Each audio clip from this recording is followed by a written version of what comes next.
بسم اللہ الرحمن الرحیم۔ شروع اللہ کے نام سے جو بڑا مہربان نہایت رحم والا ہے۔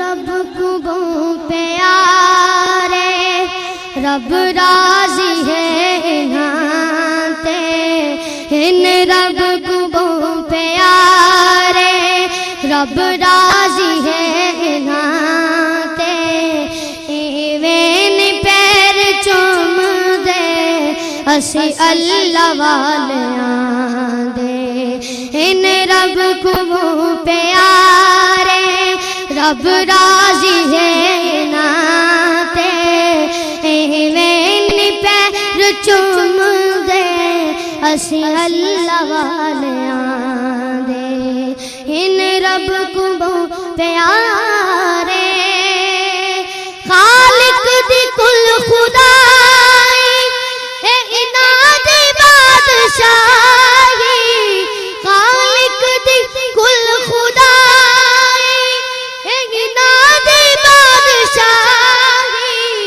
جو چاو دے نہ کر دے دین دے سپاہی جو چاو دے نہ کر دے۔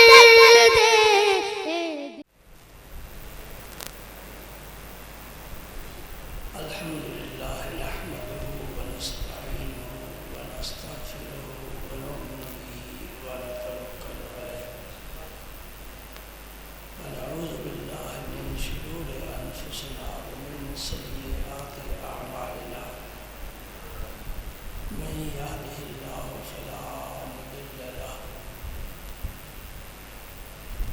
ومن یضلل فلا هادی له ونشهد أن لا إله إلا الله وحده لا شريك له ونشهد أن سيدنا ومولانا محمدا عبده ورسوله الذي أرسله الله بالحق بشيرا ونذيرا وداعيا إلى الله بإذنه وسراجا منيرا أشهد أنه صلى الله تعالى عليه وسلم بلغ رسالة ونصح الأمة وكشف الغمة وجلى الظلمة وجاهد في سبيل الله وعبد ربه حتى أتاه اليقين اللهم صل على سيدنا محمد وعلى آل سيدنا محمد وبارك وسلم أما بعد فأعوذ بالله من الشيطان الرجيم بسم الله الرحمن الرحيم إن الله وملائكته يصلون على النبي يا أيها الذين آمنوا صلوا عليه وسلموا تسليما اللهم صل وسلم على رسولك الكريم وآله الطاهرين واغفر وارحم وأنت خير الراحمين اللهم صل وسلم على رسولك الكريم وآله الطاهرين واغفر وارحم وأنت خير الراحمين۔ اللہ تعالیٰ کا اپنے بندوں پر اپنی مخلوق پر خصوصاً اپنے حبیب کریم کی امت پاک پر بڑا احسان فرمایا کہ اپنے راز عطا فرمائے۔ قدرت کے سربستہ راز جہاں تک عقل انسانی رسائی حاصل نہیں کر سکتے، اللہ کا اپنا کرم اور فضل ہوتا ہے کہ اپنے رازوں سے کسی کے لیے پردہ اٹھا دے۔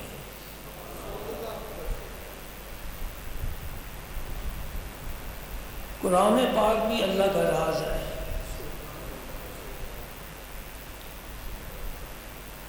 سوا لاکھ نبیوں پر یہ راز نہ کھلا۔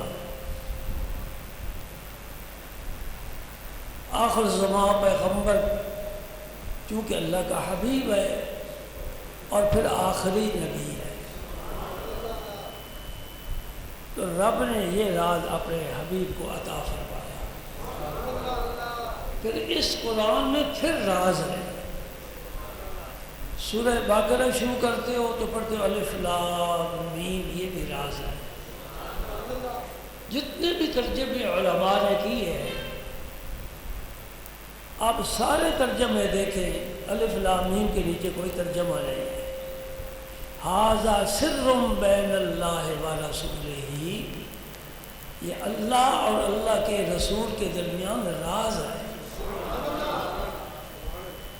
الف لام را، سورہ یوسف شروع ہو رہی ہے، کوئی ترجمہ اس کا نہیں۔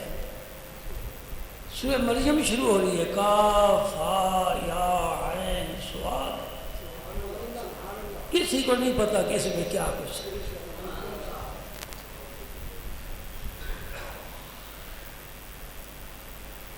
یہ مہینہ جو گزر رہا ہے رمضان کا، یہ بھی اللہ کے رازوں میں سے ایک راز ہے،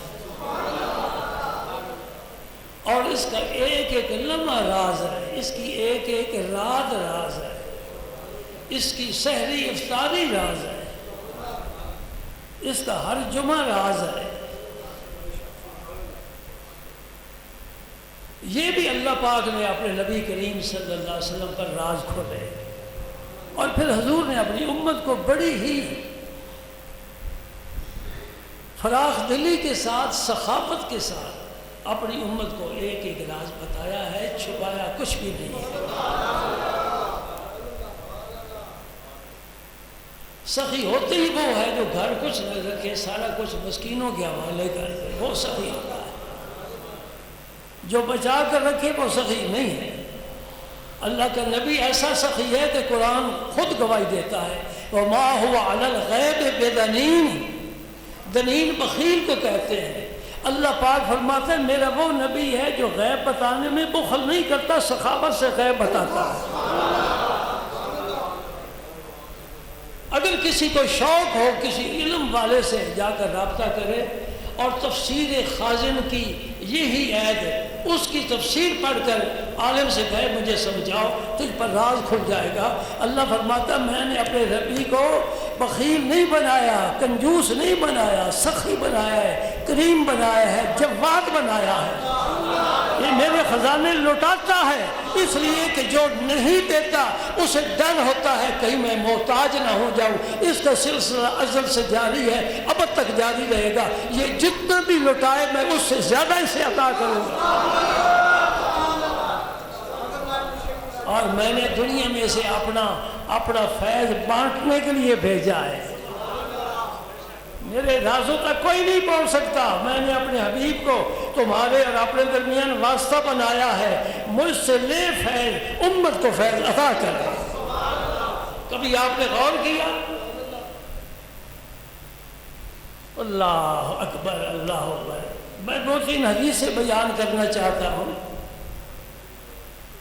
اگر میں تمہید میں چلا گیا تو بہت سا وقت لگ جائے گا، ہو سکتا ہے کہ مقصد سے میں دور رہ جاؤں۔ یہ بات سمجھ گئے ہو؟ تفسیر خازن، کیا قرآن نے فرمایا وما ہوا علی الغیب، وما ہوا علی الغیب بضنین، میرا نبی غیب بتانے میں بخیل نہیں ہے، تو کچھ دیا ہے تو بتاتا ہے، جسے دیا ہی کچھ نہیں اسے بتانا کیا؟ سبحان اللہ۔ تو یہ بھی ایک راز ہے رمضان مبارک۔ حضور نے 2 لفظ اس کے لیے استعمال فرمایا، شہر عظیم، شہر مبارک۔ یہ عظمت والا مہینہ ہے اور برکت والا مہینہ ہے۔ اس رمضان نے ہمیں کیا دیا؟ نمبر 1 قرآن دیا، انا انزلناہ فی لیلۃ القدر، یہ قرآن لیلۃ القدر میں اترا۔ شہر رمضان الذی انزل فیہ القرآن، رمضان کا وہ مہینہ ہے جس میں قرآن اترا۔ ادھر فرمایا لیلۃ القدر کو اترا، ادھر فرمایا رمضان میں اترا۔ پتہ چلا لیلۃ القدر رمضان میں ہوتی ہے۔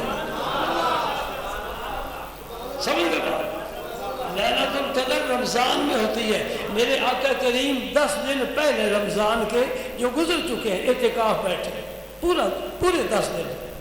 ابھی 20 دن رمضان کے باقی ہیں. اور جب 10 دن پورے ہو گئے صحابہ سے فرمایا ان 10 دنوں میں لیلۃ القدر نہیں آئی, میں 10 دن اور اعتکاف بیٹھتا ہوں, لیلۃ القدر کی تلاش کرتا ہوں. یہ تعلیم امت کے لیے ہے. سن لو اس فقیر سے, اس عاجز سے, نبی کے غلام سے, نام لیوا سے, میرے نبی کی خدا کی قسم ہر رات لیلۃ القدر ہے.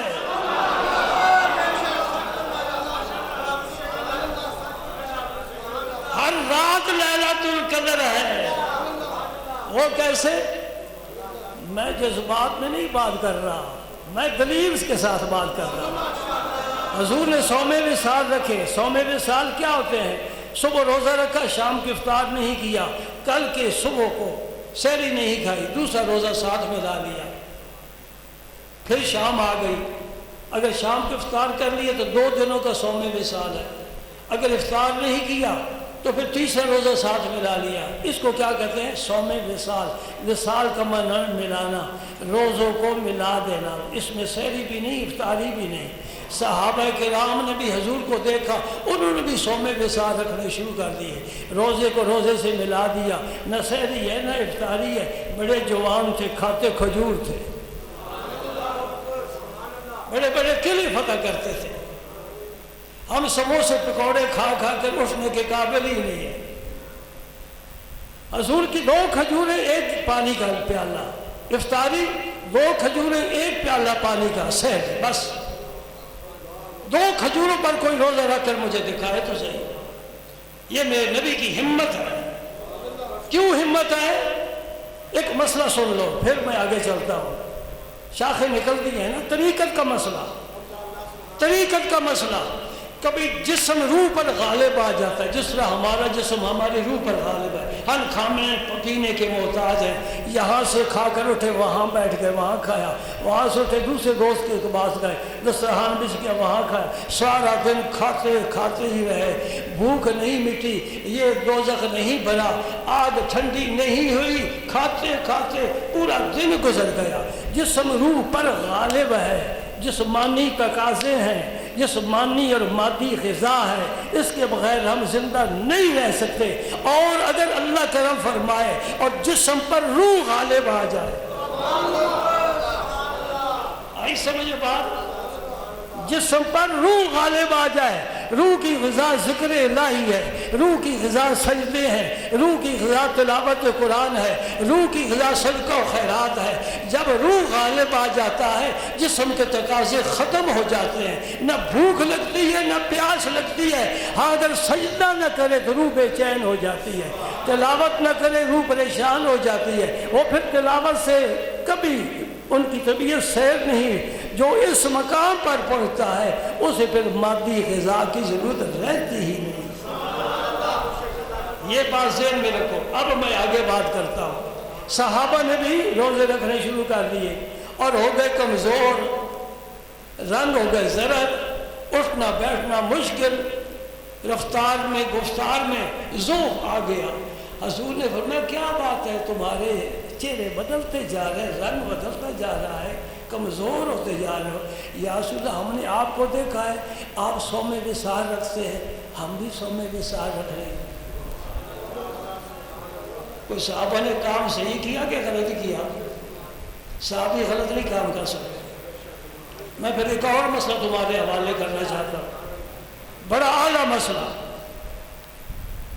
پلے باندھا کرو, لکھ لیا کرو, لوح قلم پر لکھا کرو.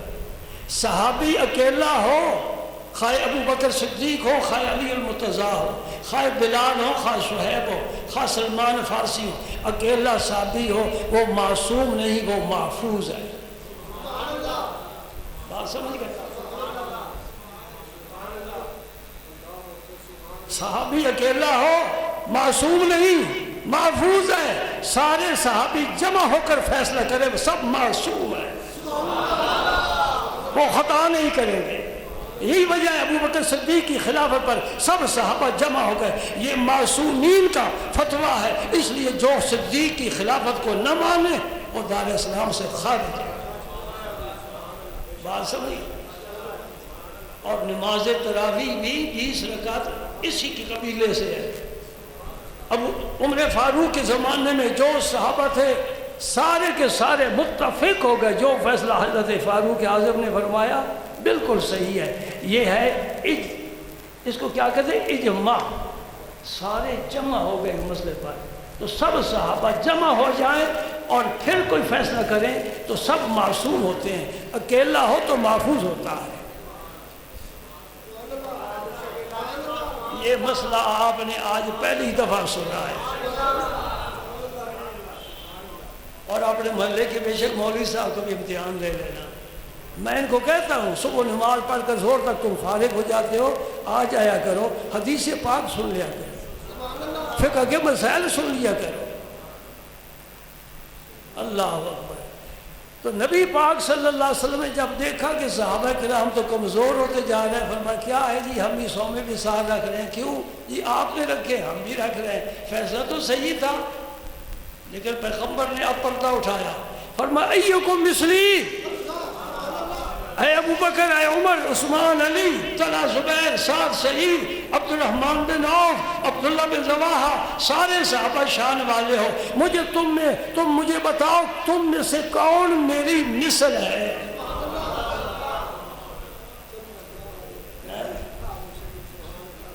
اور میں نہ سمجھ آ رہا ہے قل انما انا بشر مثلکم کا.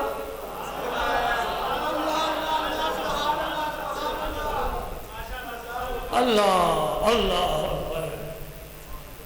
یاد رکھ لے, نبی ایک بات میں ہماری طرح ہے کہ اس کا جو رب ہے ہمارا بھی وہی رب ہے. بس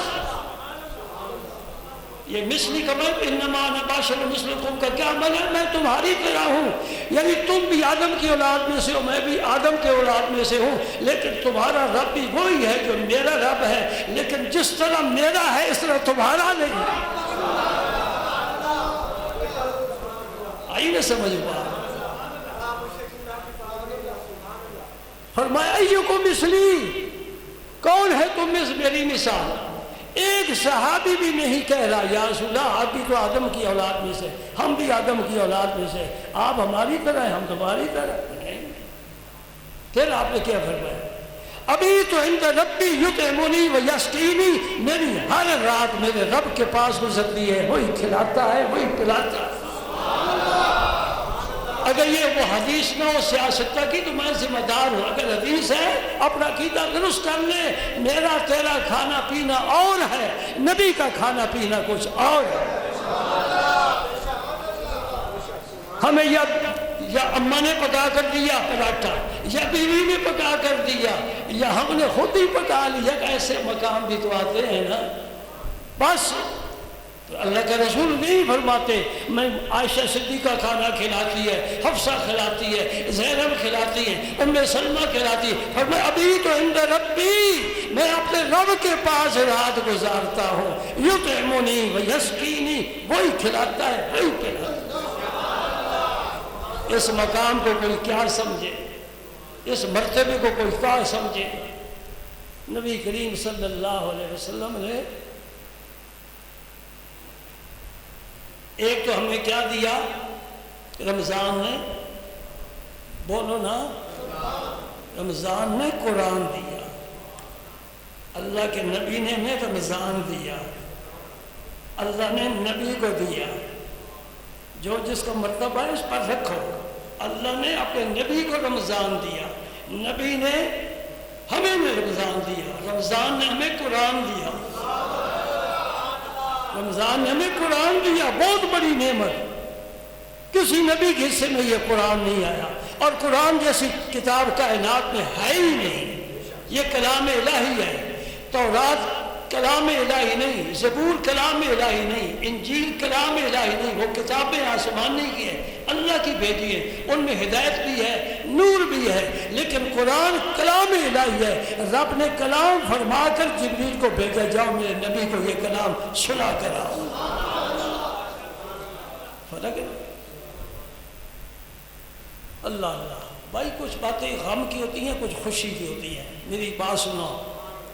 کچھ باتیں کسی کی خبر آ گئی آپ کے عزیز کی, اللہ تعالیٰ معافی دے حادثے سے غمی کی خبر ہے تو چہرہ بدل جاتا ہے نا جی. اگر پتہ چلے تمہیں کہ میرے بھائی کے یہاں 10 سال کے بعد بیٹھا ہوا ہے، تمہیں خبر ملے، تمہارا چہرہ پھر اس طرح تو نہیں نہ ہوگا، کیوں اسی طرح ہوگا؟ میں بھی تمہارے چہرے دیکھتا ہوں، تو میں حضور کی تعریف کر رہا ہوں تو چہرے یہ بتاتے ہیں تو جو میں کوئی غم کی خبر سنا رہا ہے. نہیں، چہروں پر پھول کی طرح بشاشت ہونی چاہیے. اگر تیرے دل میں حضور کی محبت ہے تو تیرا چہرہ بتائے یہ سن کر خوش ہو رہا ہے. لیکن ہمیں کسی غمی خوشی سے مجھے کوئی سروکار نہیں، میں نے اپنا کام کرنا ہے اور حضور کے گیت گانے ہیں اور قرآن و حدیث کی روشنی میں کہنا ہے. اپنے من سے کہوں میں مجرم ہوں، اگر قرآن و حدیث پیش کروں تو پھر تمہارے چہرے پر بشاشت ہونی چاہیے، خوشخبری سنا رہا ہے. نعرے میں نہیں پسند کرتا، میں ہمیشہ منع کرتا ہوں، نعرے نہ لگایا کرو. بات کرنے کا موقع تو وقت تھوڑا ہوتا ہے، لیکن چہرے کے تیور تو بدلنے چاہیے نا. کہیں بلب فیوز تو نہیں ہے؟ ہو سکتا ہے بلب فیوز بھی کچھ لوگوں کے ہوتے ہیں. مجھے یاد ہے ایک جگہ میں تقریر کر رہا تھا تو باہر سامنے ایک صاحب بیٹھے تھے، اور جب میں صحابہ کا ذکر کرتا تو وہ سر اٹھا کر جھوم کر سنتے، اور جب میں حضور کا ذکر کرتا تو بیچارے چہرہ مسکرا مرجھا جاتا. میں نے کہا ظالم، صحابہ کی شان میرے نبی کی تو فیل ہے، میرے نبی کو علیحدہ کر دو صحابہ سے. نہ کوئی ابو بکر کی شان ہے نہ عمر کی شان ہے. کس شان کے پیچھے دوڑ رہا ہے؟ شان صحابہ، شان صحابہ نہیں، شان مصطفیٰ پہلے ہے. فاطمہ الزہرا کی شان میرے نبی سے، حسنین کی شان میرے نبی سے، علی کی شان میرے نبی سے ہے. میرے نبی سے حبشی کا غلام وابستہ ہو جائے وہ بھی ہمارا سردار ہے. متفق ہیں اور متفق ہو، ٹھیک کہہ رہا ہوں نا.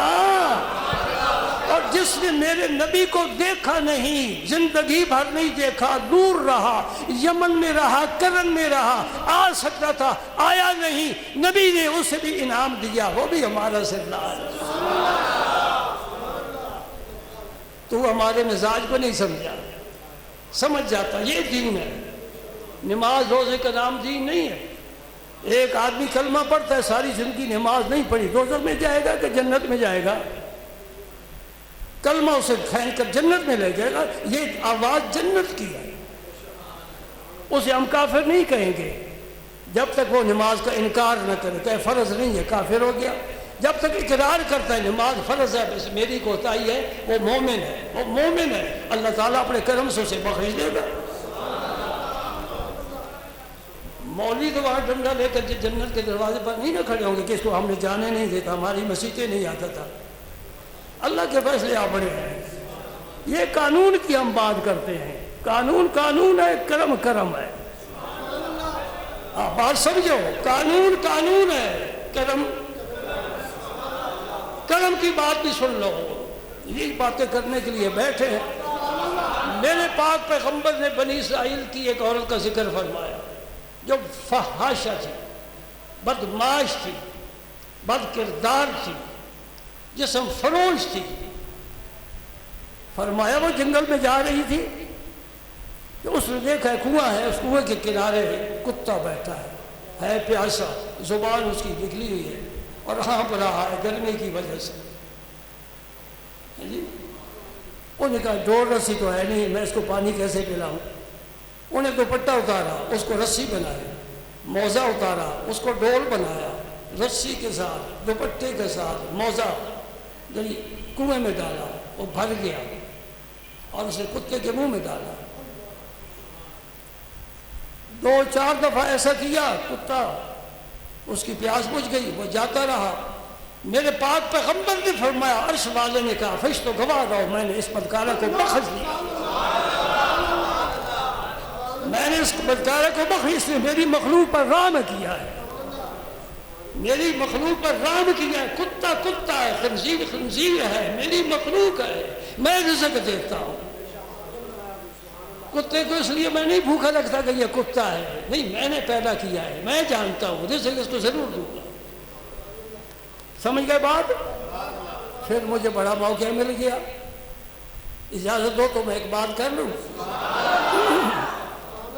آپ کی اجازت سے میں ممبر پر بیٹھتا ہوں۔ ایک جمعے کو نہ ہے تو میں ممبر پر اکیلا بیٹھ کر کیا کروں گا؟ یہ تمہارے ساتھ باہر ہے۔ ہاں، ایک مولوی صاحب نے اپنی نمازی کو بڑی گالیاں دی، وہ میرے پاس آئے، میں نے کہا میں ان کو سمجھاؤں گا۔ مولوی صاحب کو میں نے بلایا، میں نے کہا مولوی صاحب پیچھے اس امام کے کہنے والا کوئی نہ ہو تو امام اکیلا ممبر پر کیا کرے گا؟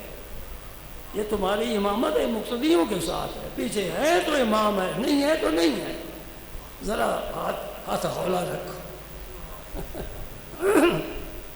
کتے پر رحم کی، حقیر ترین مخلوق ہے، اور جو گھر میں او پچھلے کمرے میں تیرے بوڑھے ماں باپ پڑے ہیں، ان پر رحم کرنا ضروری ہے کہ نہیں ہے؟ کہ آوازیں ہی دیتے رہے، نہ بہو قریب آئے، نہ بیٹا قریب آئے، نہ پانی پوچھے، نہ چائے پلائے، بیمار ہو جائے تو ڈاکٹر کے پاس نہ لے جائے، قیامت کو ملے رب کو کیا جواب دے گا؟ وَبِالْوَالِدَيْنِ إِحْسَانًا، والدین کے ساتھ کیسا سلوک کرو؟ ایک عدل کا ہوتا ہے، عدل کا معنی دونوں پلڑے برابر، اس نے ایک ہاتھ دیا میں نے بھی ایک ہاتھ، اس نے دو دیے میں نے بھی دو دیے، احسان، یہ عدل ہے۔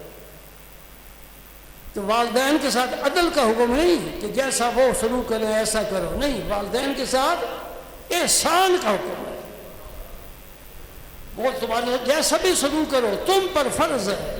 نبی پاک صلی اللہ علیہ وسلم نے فرمایا اگر تیرے والدین کہیں کہ گھر سے نکل جا، گھر سے نکل جانا تیرے لیے ضروری ہے۔ یہ مسئلہ تمہیں کوئی نہیں مولوی بتائے گا، تنخواہ لینے والے حق کی بات جرأت کے ساتھ نہیں کر سکتے۔ اگر والدین اپنے بیٹے کو کہیں کہ گھر سے نکل جا، اس کو گھر چھوڑ کر نکلنا اس کے لیے ضروری ہے۔ اتنا حق ہے اللہ نے، اللہ کے رسول نے والدین کو بنایا ہے۔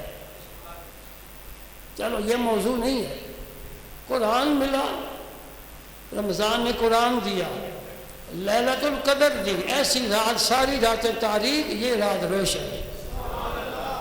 اہل سنت والجماعت کی مسجدوں میں جانا، دوسروں کی مسجد کی میں ذمہ داری نہیں لیتا، وہاں تو تالے لگے ہوتے ہیں، کہتے ہیں جی ثابت نہیں ہے، اور تو کیا ثبوت چاہتا ہے؟ رب نے ہمیں پیدا ہی عبادت کے لیے کیا ہے، ما خلقت الجن والانس الا لیعبدون۔ اے جنوں، اے انسانوں، میں نے تمہیں کمانے کھانے کے لیے، کچھ بنانے کے لیے نہیں پیدا کیا، اپنی عبادت کے لیے پیدا کیا ہے۔ موقع ملے تلاش کرو، موقع عبادتیں کرو۔ اسی طرح شب برات گزر جاتی ہے، ہماری مسجدیں روشن ہوتی ہیں، وہ کہتے جی ثابت نہیں، تالا لگا، مولوی گھر چلو، ٹھیک ہے جی، کون سا نیکی والا کام کیا؟ ہماری مسجدیں روشن ہے۔ معراج کی رات آ گئی، کہتے ہیں حضور معراج پر گئے، زمانے کی بات ہے، گزر گئے، لگاؤ تالا، نماز ہوگی، گھر چلے۔ یہ مسجدوں میں روشنی اہل سنت والجماعت کی مسجدوں میں ہوتی ہے۔ بات سمجھ رہے نا؟ اللہ اکبر، ایسی رات دی لیلۃ القدر۔ ایک مسئلہ سنو، آج اعتکاف بیٹھنا ہے، یہ سنت علی الکفایہ ہے، جس طرح جنازہ فرض علی الکفایہ ہے۔ کیا مطلب؟ چند لوگوں نے مل کر جنازہ پڑھ لیا، سارا شہر فارغ ہو گیا، محلہ فارغ ہو گیا، بھائی فرض ادا ہو گیا۔ اگر کسی نے پڑھا سارے گناہ گار ہوئے، لیکن جو پڑھیں گے ثواب ان کو ہی ملے گا، باقی لوگوں کو ثواب نہیں ملے گا۔ یہ اعتکاف سنت علی الکفایہ ہے، سنت علی الکفایہ۔ کیا مطلب؟ محلے کی مسجد میں محلے والوں میں سے ایک نہ ایک آدمی کو ضرور اعتکاف بیٹھنا چاہیے، ورنہ سارا محلہ گناہ گار ہوگا۔ اس اعتکاف کی اب اتنا تو وقت نہیں ہے، موضوع بہت سارے ہیں، قرآن کے بھی فضائل بیان کرنے ہیں۔ اس اعتکاف کی سب سے بڑی برکت میں تمہیں بتاؤں، جو آدمی اعتکاف بیٹھا ہوا ہے رات کو سو جاتا ہے، لیلۃ القدر آتی ہے گزر جاتی ہے، میرا رب ملائکہ سے فرمائے گا میرا بندہ میرے دروازے پر پڑا ہے، اس کے عالم نامہ اعمال میں لیلۃ القدر کی فضیلت لکھ دو۔ یہ نہ دیکھو یہ سویا ہوا ہے، یہ سویا ہوا میں تو جاگتا ہوں۔ لا تأخذہ سنۃ ولا نوم، نہ اونگ آتی ہے نہ نیند آتی ہے۔ ولا تحسبن اللہ غافلا، رب کو کبھی غافل گمان بھی نہ کرنا، ہر وقت بندوں کے ہر ایک حرکت کو دیکھ رہا ہے، اس کے علم میں۔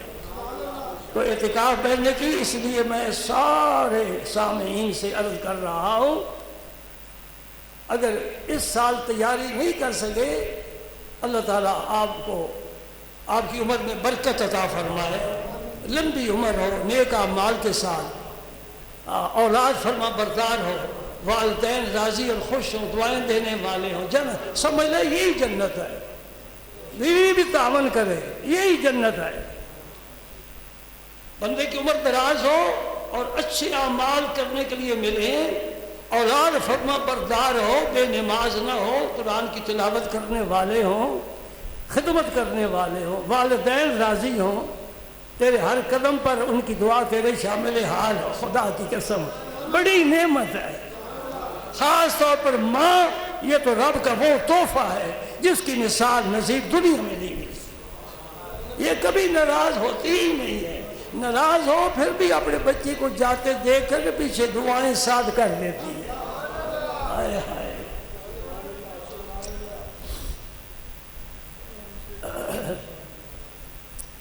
نبی پاک مدینہ پاک جا رہے تھے مکہ مکرمہ سے، اور ضمناً بات آ گئی، وہ مقام ابوا قریب تھا، سرکار قافلے کے ساتھ تھے، سب صحابہ کو فرمایا یہاں ٹھہر جاؤ، 2-4 صحابہ کو ساتھ لیا تو حضور راستہ چھوڑ کر جنگل میں مقام ابوا پر تشریف لے گئے، جہاں حضور کے اماں جی کا مزار۔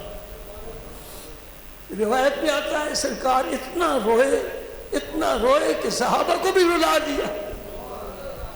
کیا یاد آئی؟ ایک روایت میں آتا ہے کہ ایک دن حضور نے فرمایا کاش میری اماں زندہ ہوتی اور میں نماز پڑھ رہا ہوتا، تو انہیں پتہ نہ ہوتا، مجھے کہتے محمد، تو میں نماز توڑ کر جواب دیتا مجھے میں حاضر ہوں۔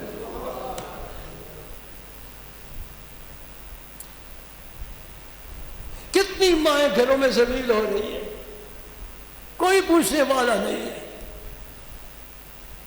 میرے علم میں ہے کہ گھر کے دروازے پر صبح بوڑھی بیٹھ جاتی ہے پیسے لے کر، کوئی مسافر کوئی گھر محلے والا گزرتا ہے، کہتے ہیں ذرا مہربانی کر بیٹا یہ پیسے لے جاؤ تو مجھے سبزی لا کر دو، میرا بیٹا میری نہیں سنتی۔ وہ بیٹا جتنا نمازی ہو حاجی ہو خدا کی قسم کسی کام کا نہیں ہے، کل ماں اگر اس کے مقابلے میں کھڑی ہو میدان معاشر میں کیا جواب دے گا؟ خدمت کر کے دل جیت لو، دعائیں لو۔ دونوں جہانوں کا سردار اپنی اماں کی مزار پر جا کر کیا کر رہا ہے دیکھ تو صحیح ذرا چشم تصور سے، کوئی ہے اس کے مقابلے کا؟ اگر دنیا سے والدہ فوت ہو گئی تو اس کے مزار پر جاؤ، اور علماء جو بندی بریلوی بوسے کے قائل نہیں ہے، مزار پر بوسہ نہیں لینا، لیکن ماں کی مزار کے بوسے کا کوئی بھی منکر نہیں ہے۔ کسی دیوبندی عالم سے پوچھو، کسی بریلوی عالم سے پوچھو، کہتا بالکل قدم چوموں ماں کے،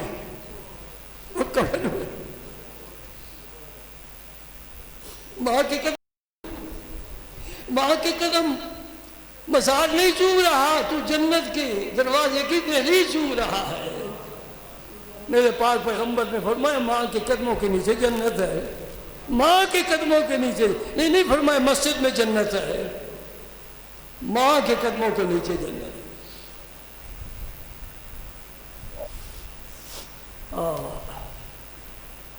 اللہ تعالیٰ توفیق عطا فرمائے۔ تو اعتکاف کی ضرور کوشش کرو، غفلت نہ کرو، وقت گزرتا ہے گزر جاتا ہے، زندگی میں ایک دفعہ ضرور اعتکاف والا لطف حاصل کرو۔ نبی پاک پورا مہینہ اعتکاف بیٹھے تھے، میں عرض کیا نا دوسرا عشرہ بھی اعتکاف بیٹھے، فرمایا اس عشرے میں بھی وہ رات نہیں آئی، میں پھر تیسرا عشرہ بیٹھتا ہوں۔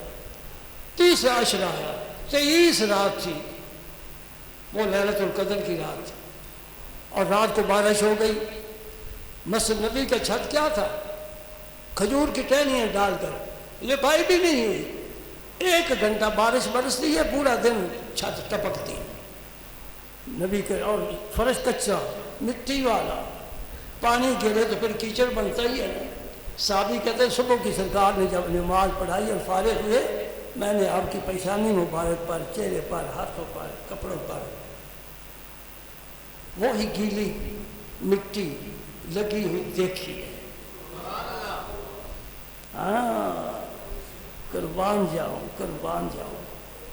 ایک اور مسئلہ سمجھاتا ہوں پھر میں اجازت لیتا ہوں، یہ میرے پاس ابھی کتاب کھولنے کا موقع ہی نہیں آیا۔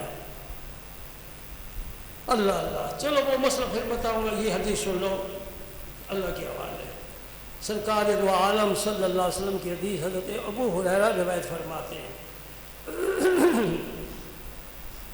یہ بیہقی کی حدیث ہے، بیہقی شعب الایمان کی۔ نبی کریم صلی اللہ علیہ وسلم نے فرمایا روزے اور قرآن، روزے اور قرآن قیامت کے دن شفاعت فرمائیں گے۔ روزے بھی شفاعت کریں گے، قرآن بھی شفاعت کرے گا۔ کس طریقے سے الفاظ فرمائے؟ فرمایا یقول الصیام، روزے کہیں گے اے رب انی منعت الطعام والشہوات بالنہار فشفعنی فیہ، یا اللہ میں نے اس کو دن کو کھانے سے بھی روکا رکھا، نہ کھانے نہیں دیا، پینے نہیں دیا، اسے بھوک بھی لگی، پیاس بھی لگی، میری وجہ سے نہ کھایا نہ پیا، اور میں تیرا بھیجا ہوا مہمان ہوں، میری سے عزت کی ہے، فشفعنی، یا اللہ میری شفاعت اس کے حق میں قبول فرما۔ حضور فرماتے ہیں روزے کی شفاعت اللہ قبول فرمائے۔ اور اسی طریقے سے آپ صلی اللہ علیہ وسلم نے فرمایا کہ قرآن پاک بھی عرض کرے گا اے میرے رب کریم منعتہ النوم باللیل فشفعنی فیہ، یا اللہ رات کو یہ مجھے پڑھتا رہا ہے، میں نے اس کو سونے نہیں دیا، میں تیرا مہمان تھا، اس نے میری عزت کی ہے، میرا حق ادا کیا ہے، میری شفاعت قبول فرما۔ رسول کریم فرماتے ہیں قرآن پاک کی شفاعت قبول ہوگی۔ جو سرکار شفاعت فرمائیں گے وہ تو اپنے مقام پر ہے، وہ تو اپنے مقام پر ہے۔ یہ روزے بھی شفاعت کریں گے، قرآن پاک بھی شفاعت کرے گا۔ اس سے مجھے اشارہ مل رہا ہے کہ رات کو قرآن پاک کی تلاوت کرنا دن کی بنسبت افضل ہے، کیونکہ قرآن کہہ رہا ہے میں نے رات کو اس کو رات کو سونے نہیں دیا، میری تلاوت میں اس نے رات گزار دی۔ میرے دوستو اب میں آپ سے اجازت چاہتا ہوں، 2 باتیں میری پلے بال اور میرے ساتھ وعدہ کرو، وعدہ کرو۔ ایک تو نماز کبھی نہ چھوڑنا، 5 وقت بعد جماعت نماز پڑھنا، یہی رسول اللہ کا طریقہ ہے، یہی صحابہ کا طریقہ ہے، یہی صالحین امت کا طریقہ ہے۔ اور اس پر بڑی وعید ہے اگر آدمی نماز جماعت کے علاوہ پڑھے، جماعت کے ساتھ۔ بلکہ میرے شیخ کریم حضور شیخ الاسلام آپ تو فرماتے تھے اگر اتفاق سے ایسا ہے کوئی آدمی تیرے ساتھ نہیں نماز پڑھنے والا، تو اکیلا ہی نماز پڑھ، لیکن کس طرح پڑھ؟ اقامت پہلے کہے، اقامت کہے، اور اس طرح پڑھ جس طرح تو گویا جماعت کرا رہا ہے۔ تیرے پیچھے فرشتے بھی ہوں گے، تیرے پیچھے نیک جنات بھی ہوں گے، اور تجھے جماعت کا ثواب مل جائے گا۔ اس حال میں بھی جماعت نہ چھوڑنا۔ ہاں میرا وہ مرشد تھا جس نے آپریشن کرایا اور اونچے بیڈ پر آپ اٹھ بیٹھ نہیں سکتے، پھر بھی نماز با جماعت پڑھی ہے۔ میرے شیخ نے زندگی میں شاید ہی کوئی ایسا وضو کیا ہو کہ مسواک استعمال نہ کی ہو، اور شاید نہیں کوئی نماز بھی بغیر جماعت کے آپ نے نہیں پڑھی۔ یہ ہے استقامت، ان الذین قالوا ربنا اللہ ثم استقاموا، یہ ہے استقامت۔ کرامتیں نیچے ہیں جسے ہم بڑا سمجھتے ہیں، کرامت نیچے ہے، استقامت اوپر ہے۔ جس سے استقامت مل گئی رب نے اسے اپنی پناہ میں لے لیا۔ پابندی کرو نماز با جماعت کی، دنیا کے کاروبار چلتے ہی رہتے ہیں، رزق اللہ کے پاس ہے، ہماری دکان میں نہیں، ہمارے دفتر میں نہیں، زمیندار کا زمین میں رزق نہیں ہے، یہ عالم اسباب ہے، تلاش ضرور کرنا ہے، لیکن رزق کیا ہے؟ وَفِي السَّمَاءِ رِزْقُكُمْ وَمَا تُوعَدُونَ، تمہارے ساتھ وعدہ کیا گیا نا میں رزق دوں گا۔ 12واں سپارہ پہلی ہے، وَمَا مِن دَابَّةٍ فِي الْأَرْضِ إِلَّا عَلَى اللَّهِ رِزْقُهَا، اللہ فرماتے ہیں جو بھی جاندار ہے رزق میرے سے نہیں۔ ایک بزرگ کی بات سن لو، وہ فرماتے دو چیزیں ہیں، ایک کا رب نے وعدہ کیا ہے کہ میرے سے میں ضرور دوں گا، ایک کا رب نے وعدہ نہیں کیا۔ جس کا وعدہ کیا ہے اس کی ہمیں بڑی فکر ہے، وہ تو اس نے اپنے ذمہ رہ لیا۔ ایک مہمان جاتا ہے اسے کوئی فکر ہوتی ہے کہ شام کو میں کھانا کیا کھاؤں گا، اسے پتہ ہے میرا میزبان ہے، اسے پتہ ہے میری ضروریات کا، اسے خود بھی کھانا میں بھی کھاؤں گا۔ اللہ پاک نے ایک چیز کا ذمہ لیا ہے، ایک کا نہیں لیا۔ جس کا ذمہ لیا ہے اس کی ہمیں کیوں فکر ہو، جس کا ذمہ نہیں لیا اس کی فکر ہونی چاہیے۔ لیکن ہماری منطق کچھ الٹی ہے، ہم نے الٹا فیصلہ کیا ہے۔ رب نے کہا تمہارے رزق کا میں ذمہ دار ہوں، اور تجھے مغفرت معاف کرنے اور بخشنے کا میں کوئی ذمہ دار نہیں۔ ان اللہ لا یغفر ان یشرک بہ ویغفر ما دون ذلک لمن یشاء، جسے چاہوں گا بخشوں گا۔ کیا پتہ کسے چاہے گا بخشے گا؟ تو بخشش کا ذمہ رب نے نہیں لیا، رزق کا ذمہ لیا ہے۔ ہمیں بخشش کی فکر نہیں، رزق کی فکر ہے جو رب کے سپرد ہے۔ کیسی الٹی گنگا بہ رہی ہے دوستو۔ کماؤ بھی، کھاؤ بھی، بناؤ بھی، لیکن رب کے ساتھ تعلق کمزور نہ کرو، وہ قوی ہونا چاہیے۔ رب کے ساتھ تعلق قوی ہونا چاہیے۔ قدم قدم پوچھ کر، شریعت سے پوچھ کر قدم اٹھاؤ۔ مجھے اجازت ہے، دیکھنے کی اجازت ہے، یہ بات سننے کی اجازت ہے، یہ بات کہنے کی اجازت ہے، یہ ہے روزے کا حق اگر کوئی ادا کر سکے۔ نہ زبان سے کوئی ایسی بات کرے جو اللہ کو پسند نہیں، نہ آنکھوں سے کوئی ایسا منظر دیکھے جو رسول پاک نے منع فرمایا ہو، نہ کان سے ایسی بات سنے۔ آپ فارغ ہیں، گھر میں بیٹھے ہیں، اب فراغت کا وقت کیسے گزاریں گے؟ میں 4 آدمی تمہارے سامنے پیش کرتا ہوں، کسے پسند کرتے ہو؟ ایک نے کیا سوچا، انہوں نے کہا فریج کھولو، فروٹ پڑا کھاؤ۔ ایک نے سوچا چلو چلتے ہیں کسی دوست کے پاس بیٹھتے ہیں، گپ شپ لاتے ہیں۔ یہ محاورہ عام استعمال ہو رہا ہے، اس کا شریعت میں کوئی وجود نہیں ہے۔ گپ شپ کا مومن کے پاس ٹائم ہی نہیں ہے۔ اللہ فرماتا ہے فَاذْكُرُوا اللَّهَ ذِكْرًا كَثِيرًا، میرا زیادہ سے زیادہ ذکر کرو، اس لیے کہ تیری ساری باغ روڈ میرے ہاتھ میں ہے۔ ایک دوستوں کے پاس چلا گیا گپ شپ لگانے کے لیے، اور تیسرا شوقین ہے کس کا؟ ناول پڑھنے کا۔ اس نے ناول کھول لیے، وہ پڑھنے لگ گیا۔ چوتھا شوقین ہے ٹی وی کا، انہیں ٹی وی پر بیٹھ کر فضولیات دیکھنے شروع کر دیے۔ ان کے بارے میں آپ کی کیا رائے ہے؟ ایک 5واں اٹھا، اس نے کہا الحمدللہ اللہ نے مجھے فرصت کا وقت دیا ہے، میں وضو کرتا ہوں، نفل پڑھتا ہوں، قرآن پاک کی تلاوت کرتا ہوں، کچھ درود پاک پڑھ لیتا ہوں۔ 5 آدمیوں سے پہلی پوزیشن، ایک کلاس کسے آپ دیں گے؟ یہ ایمان کی آواز ہے جو تمہارے اندر سے نکل رہی ہے۔ اگر عمل نہیں بھی، یہ ایمان کی آواز ہے۔ آپ اسے نہیں پسند کر رہے جو ناول پڑھتا ہے، جو ٹی وی ہے، جو کھانے پیچھے دوستوں کے پاس چلا جاتا ہے گپ شپ لگانے کے لیے۔ آپ کا ایمان کہہ رہا ہے وہ آدمی بہترین ہے جس نے خلوت میں اپنے رب کو سجدے کیے ہیں اور دعائیں مانگی ہیں۔ اللہ پاک دعائیں قبول فرماتا ہے، مشکلیں آسان کرتا ہے، حاجتیں روا کرتا ہے۔ بیمار ہے رب سے عرض کرے مولا کریم شفا عطا فرما، مصیبت میں رب سے عرض کرے مولا کریم تجھ پر کچھ مخفی نہیں، میری یہ مشکل ٹال دے۔ اللہ اللہ سبحان اللہ۔ کیوں بھول گئے اس کو جس نے پیدا کیا؟ سر کے بال کے سرے سے لے کر پاؤں کے ناخن کے کنارے تک ہمارے وجود پر اللہ کے علاوہ کسی اور کی مہر ہے؟ کوئی ایک بال بھی کسی نے پیدا کیا؟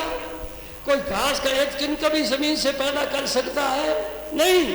کون ہے؟ اللہ۔ کون ہے؟ کون ہے؟ مجھے بڑا لطف آ رہا ہے، پھر کہو کون ہے؟ کون ہے؟ تیری زندگی کے سانس ختم ہو گئے، کون بڑھا سکتا ہے؟ اللہ۔ اللہ۔ رزق کون دیتا ہے؟ صحت کون دیتا ہے؟ اللہ. اولاد کون دیتا ہے؟ اللہ. بخشتا کون ہے؟ اللہ. پھر رکوع کس کے لیے؟ سجدے کس کے لیے؟ دعائیں کس کے لیے؟ التجائیں کس کے لیے؟ پکارنا کس کے لیے؟ عبادت کس کی؟ پھر پڑھو لا الہ الا اللہ لا الہ الا اللہ لا الہ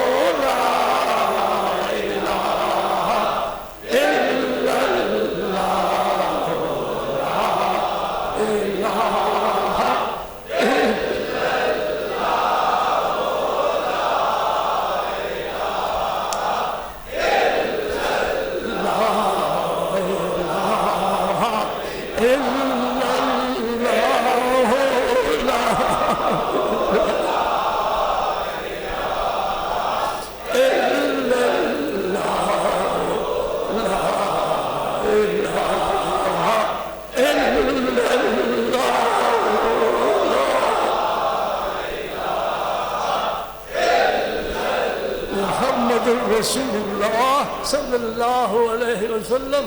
ماں کی گود سے ہم یہ لے کر نکلے ہیں، خدا کرے قبر میں یہ لے کر جائیں، اس پر خاتمہ ہو. اول بھی یہی، آخر بھی یہی. یہ کلمہ اتنا عظیم ہے. موسیٰ علیہ السلام نے عرض کیا مولا کریم کوئی مجھے اپنا ذکر بتا. فرمایا لا الہ الا اللہ پڑھا کرو. یا اللہ یہ تو سارے پڑھتے ہیں، میں نے سمجھا کوئی انوکھا اعلیٰ ذکر ہوگا. فرمایا اے کلیم اللہ ساری کائنات ایک پلٹنے میں ہو، سارے اذکار ایک پلٹنے میں ہو، ساری عبادتیں ایک پلٹنے میں ہو، فرشتوں کی، جنات کی، انسانوں کی، اور لا الہ ایک پلٹنے میں ہو. یہ بھاری ہے. سبحان اللہ سبحان. الحمدللہ. رب کا شکر ادا کرو، اللہ کا شکر ادا کرو جس نے ہمیں یہ نعمت بغیر ہماری التجا کے بچپن میں عطا فرما دی. اب ہم دعا کرتے ہیں مولا کریم اس کی حفاظت بھی تو ہی فرمانا.